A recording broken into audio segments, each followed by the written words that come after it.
శ్రీ గురుభ్యో నమః. 8వ అధ్యాయం 7వ శ్లోకం. ఓం తస్మాత్ సర్వేషు కాలేషు మాం అనుస్మరయుధ్య చ మయ్యర్పిత మనోబుద్ధి మామే వైశ్యస్య సంశయః. మామే వైశ్యస్య సంశయం అనేదాన్ని మాం ఏవ ఏష్యసి అసంశయం అని కూడా విడదీసి చదువుకోవచ్చు. ముందుగా పదపదానికి అర్థం తెలుసుకుందాం. తస్మాత్ కాబట్టి, సర్వేషు కాలేషు అన్ని సమయముల యందు, మాం అనుస్మర నన్నే నిరంతరము స్మరించుచు, యుధ్యచ యుద్ధం చేయి, మరియు మయి అర్పిత నాయందే సమర్పించబడిన, మనః బుద్ధి మనస్సు బుద్ధి కలిగిన వాడవై, మాం నన్నే, ఏవ నిశ్చయముగా, ఏష్యసి పొందుతావు, అసంశయ ఇందులో ఎటువంటి సంశయము లేదు.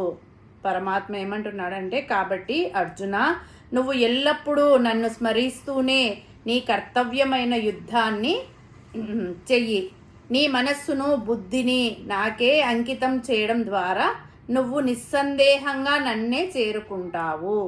కృష్ణ పరమాత్మ ఈ శ్లోకంలో ఒక అద్భుతమైన జీవన రహస్యాన్ని చెప్పాడు.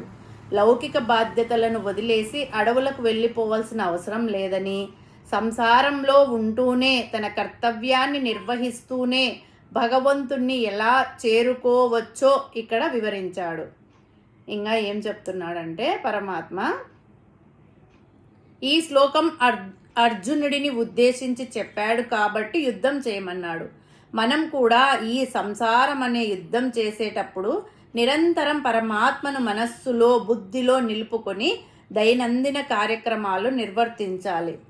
అంటే చేతులు పనిలో ఉండాలి, మనస్సు భగవంతునిపై ఉండాలి. మనము ఈ ప్రపంచంలో తిరుగుతూ ఏ పని చేస్తున్నా మనస్సు మాత్రం పరమాత్మ యందే లగ్నం చేయాలి. ఇలా చేస్తే అవసాన కాలంలో కూడా మన మనస్సు బుద్ధి పరమాత్మ యందు లగ్నమై ఉంటుంది.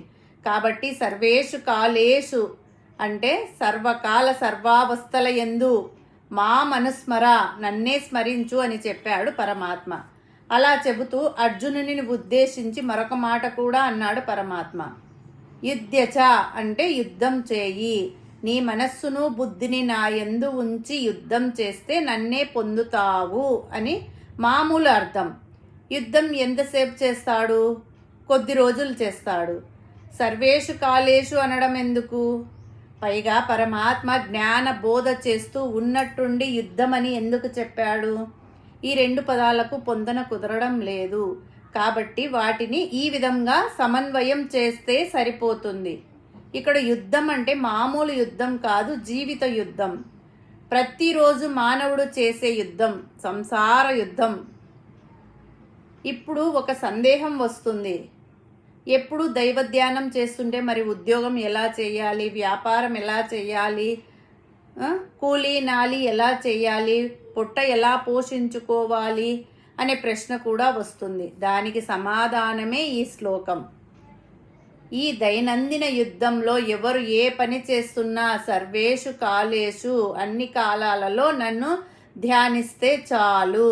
అంటే పని చేసుకుంటూ భగవంతుని మీద మనసు నిలపవచ్చు, భగవంతుని స్మరించుకోవచ్చు, భగవంతుని మర్చిపోకుండా మనసులో నిలుపుకోవచ్చు. ఇలా చేస్తే పని పాటికి పని జరుగుతుంది, భగవంతుని స్మరణ జరుగుతుంది.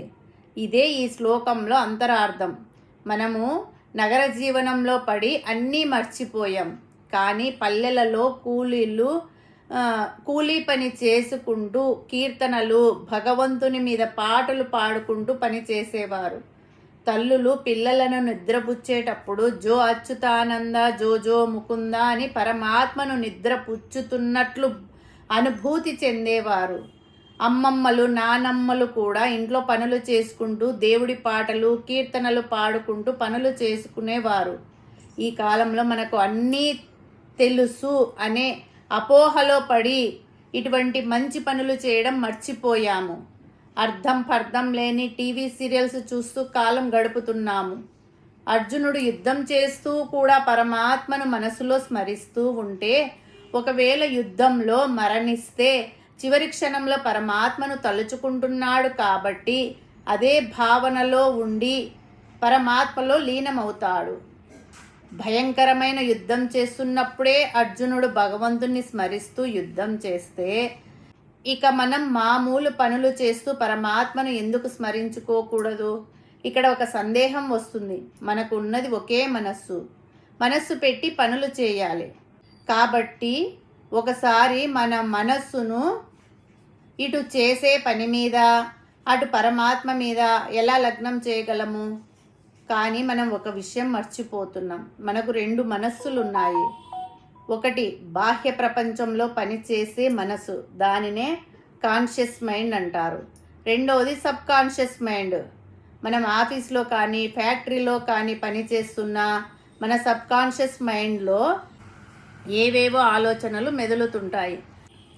ఆఫీసులో పని చేస్తున్నా కూడా క్రికెట్ గురించి ఆలోచించే వాళ్ళు, క్లాస్ రూమ్లో పాఠాలు వింటూ కూడా కొత్తగా రిలీజ్ అయిన సినిమా గురించి ఆలోచించే వాళ్ళు ఎంతమంది లేరు?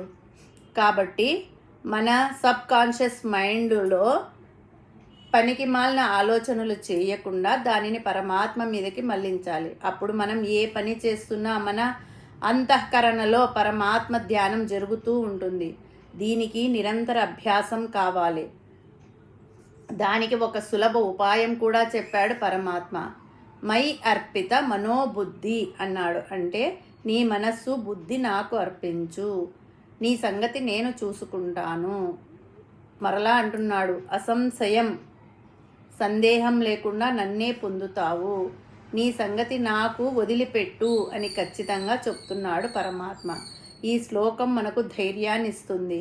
ఎందుకంటే నీ పోరాటం నువ్వు చెయ్యి, కానీ వెనక నేనున్నాననే నమ్మకంతో నీ భావాన్ని నాకు వదిలేయి అని భగవంతుడు అంటున్నాడు. శ్లోకం చివర్లో అసంశయ అంటే సందేహం లేదు అనే పదాన్ని వాడాడు. అంటే భగవంతుణ్ణి నమ్మి మన ధర్మాన్ని మనం పాటిస్తే జీవితంలో విజయం సాధించడమే కాక అంతిమంగా పరమశాంతిని పొందుతాము అనడంలో ఎటువంటి సందేహం లేదు. హరి ఓం తస్సత్.